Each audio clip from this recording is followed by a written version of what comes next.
નમસ્કાર, હું છું પ્રિયા અને તમે જોઈ રહ્યા છો જનતા કી જાણકારી ન્યૂઝ। નજર કરીએ આજના સમાચાર ઉપર।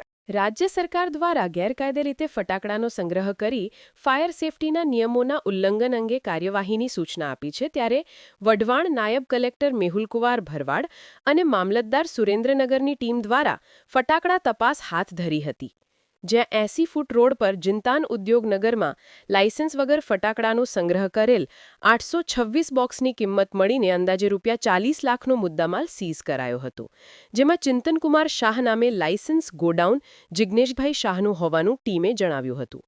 સુરેન્દ્રનગર શહેરમાં લાયસન્સ વિના સંગ્રહ કરાયેલા ફટાકડાના ગોડાઉન પર વઢવાણ પ્રાંત અધિકારીએ રેડ પાડી મોટી કાર્યવાહી હાથ ધરી છે।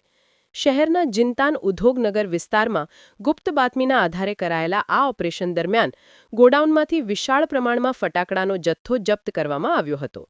પ્રાથમિક માહિતી અનુસાર ગોડાઉનમાંથી કુલ 826 બોક્સ ફટાકડા મળી આવ્યા હતા, જેની કિંમત અંદાજે ₹40 લાખ જેટલી છે।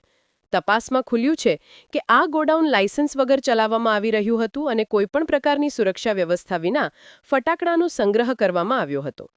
આ પરિસ્થિતિને પગલે સ્થાનિક વિસ્તારોમાં પણ મોટી દુર્ઘટનાનો ભય ઊભો થયો હતો।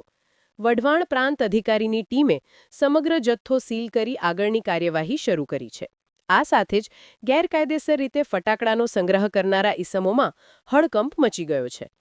દિવાળીને પૂર્વે આવી મોટી કાર્યવાહી થતાં તંત્રએ સ્પષ્ટ સંકેત આપ્યો છે કે નિયમોનું ઉલ્લંઘન કરનારાઓ સામે કડક પગલાં લેવાશે।